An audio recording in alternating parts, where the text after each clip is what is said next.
I think capitalism is working very, very well for what it's designed to do from a narrow perspective.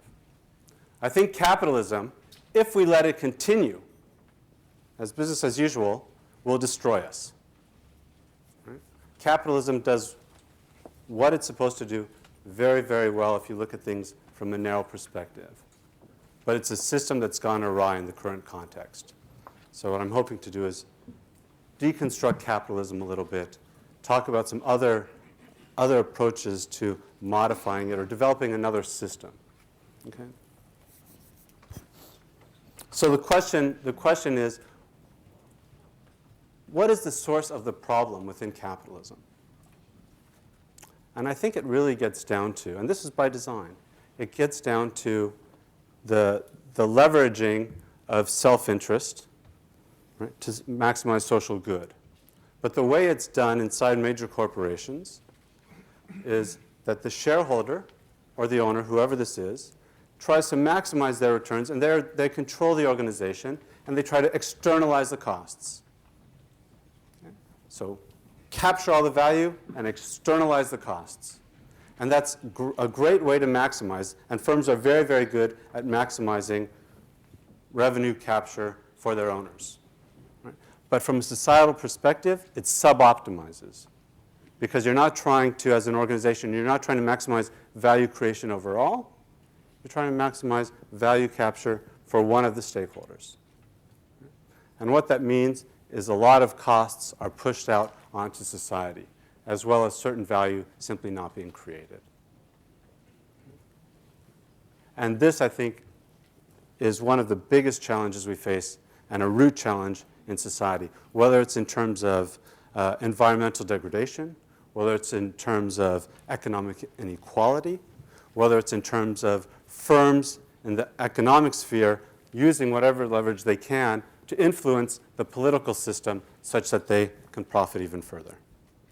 Okay? So this, I believe, is one of the core challenges that we're facing in society. So then the question becomes, well, what solutions do we have? What solutions do we have to the problem of externalization and suboptimization? And I think we have three. There are three standard solutions, and all of them have their problems. The first is there is no problem. Leave it to the market. If you trust the market long enough, it will self-correct. It's a beautiful invisible hand. Just trust it. To me, this sounds like religion. Right? If it's going to kick in quickly, it better happen tomorrow because we're in trouble. Right? And the logic behind it is things like, well, customers care about the company. They do, and they say that they do, but the evidence shows that they really don't pay for it. That's not a big factor in their decisions. Right? So in my world, I have to do a little mea culpa here. My world, I'm a business school professor. And in business schools, the free market is a little bit of the standard dogma. Right? Just trust in it. Trust in the system, and it will work. If you do the right thing, if you do the good thing, you'll get the win-win. Right? That's our mantra. Win-win, win-win, win-win. Your employees will love you, your customers will love you, and you'll make a ton of money. Everybody wins. Right? And obviously, we need to seek that out. That's absolutely critical. And there's a ton of opportunities. And we'll have other speakers today that will be speaking to that. But it's not enough, I'm afraid. It's not enough. So one is the free market. That's one possible solution, but I think it's not proving itself to work. The second says we can't trust the markets, let's regulate. Right? And there's standard battles, and we hear this rhetoric over and over, how much should you regulate? And the Democrats in the states say one thing and the Republicans say the other, and it's a blah, blah, blah, blah, blah that we've been hearing forever. Right? And regulation is critically important, but it's not a great instrument. It's very blunt. Companies will try to work around it. The people who write the regulation don't have all the information. So it's not the best tool in the world. It's not the best tool in the world. Right? And even regulators can be co-opted by the economic players. Right? So the first solution is leave it to the market. The second is let's regulate. The third goes even further and says capitalism sucks, got to get rid of it. let's socialize this or socialize that industry. Right? But again, we know the weaknesses of that solution. Right? We lose the incentive. We lose decision-making happening where there's the best information close to the market. So that's where we are today.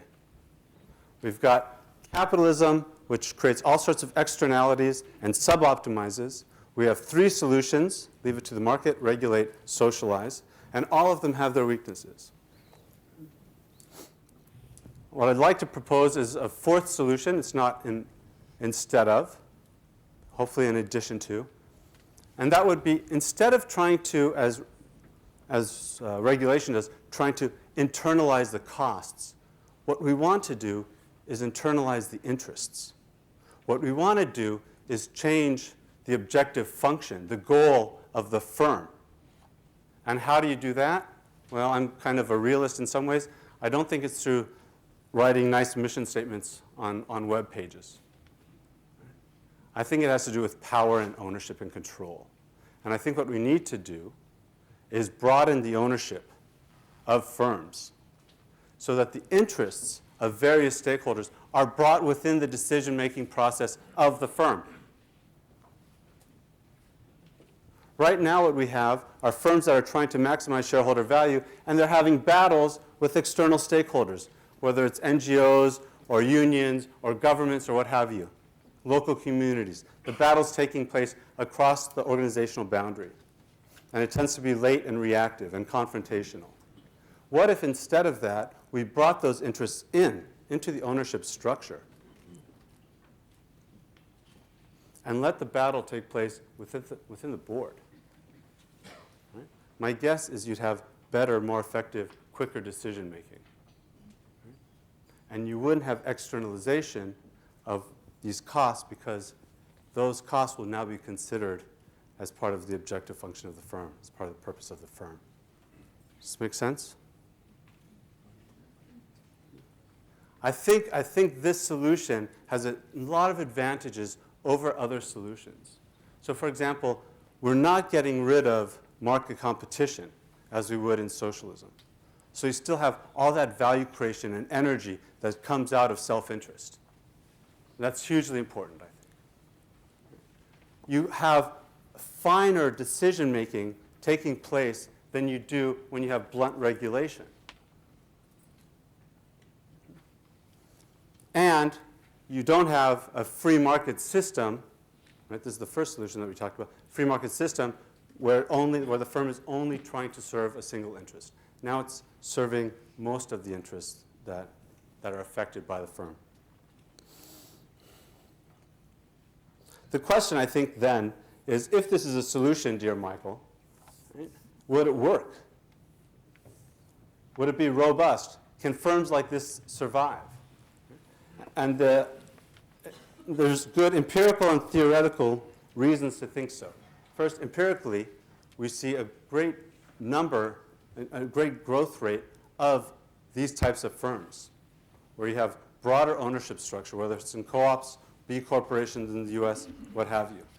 They're taking off, and they do quite well. And from a theoretical point of view, they should outperform your standard shareholder-owned firm. Why? Well, I'm a strategy guy. And what I look at is competitive advantages and sources of competitive advantage. And what we know today is that in most firms, the firms that win are the firms that innovate. Right? And that can be innovate in process. It can be innovate in product. It can be innovate in business model.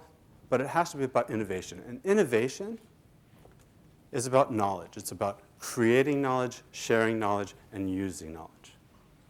And so what we know in strategy today is the firms that tend to win over the long term are those that create, share, and use knowledge well. And where does that knowledge reside? That knowledge doesn't reside in capital. That knowledge resides in the employees. So it's critically important for competitive advantage that the employees give their utmost, that they identify with the firm, they believe in the firm, that they care about the firm, and that they think that the firm cares about them. And I think if you have firms where labor interests are taken into consideration as part of the objective of the firm, you've got a competitive advantage because your employees will be engaged in much further. It's kind of a strange, I'll just briefly go straight here, but it's kind of a strange brainwashing or blindness I see a lot in the participants. This is my strong, I hope I don't get fired, right? But in the participants at IMD, because we take the standard mantra, as I mentioned before, is all around shareholder value. And you ask people, you ask employees to work 12-hour days to maximize return for their shareholders. And then you ask them, do you care about the shareholders' Yes, I'm working my butt off for it. And do your shareholders care about you? And when you put those two next to each other, there's sometimes a look of shock, because they say, well, no, the shareholder doesn't. And I know that it's written into the whole organizational structure that as soon as my net present value as an employee turns negative, well, you should fire me. Right? So we've got this weird dogma where the employees are supposed to be engaged and supposed to care about the firm and all this loyalty, but simultaneously we have an ideology that says use employees as long as they have positive net present value, and after that, well, that's just not part of the system that works. So I think, in summary then, just closing up quickly, I think that many of the fundamental problems that we see in society are driven by the economic system. I think capitalism has been a tremendous boon in terms of value creation, but it's spinning a little bit out of control, and we need solutions. I think the three solutions that we've used for the last 30 years are all good, but they're all limited, whether it's leaving it to the market, regulating, or socializing. And I think there's a new way to deal with this problem of capitalism, and that's by changing the ownership and governance structure to internalize the interest as opposed to trying to push the cost inside through regulation. So I just want to be very, very clear with the few seconds that I have left. I'm not proposing to get rid of markets. I'm proposing that we deconstruct the concept of capitalism. Capitalism has two main constructs commonly associated. One is private property market competition, and the other is capital is the owner of the firm, and we maximize for capital. And I think if you stand back and reflect a little bit, you'll see that most of the benefits that we love about the system come from this part, from market competition. And most of the problems that we see in society come from the second part, and that's around the ownership structure. I think we can get the good while getting rid of the bad. Thank you very much.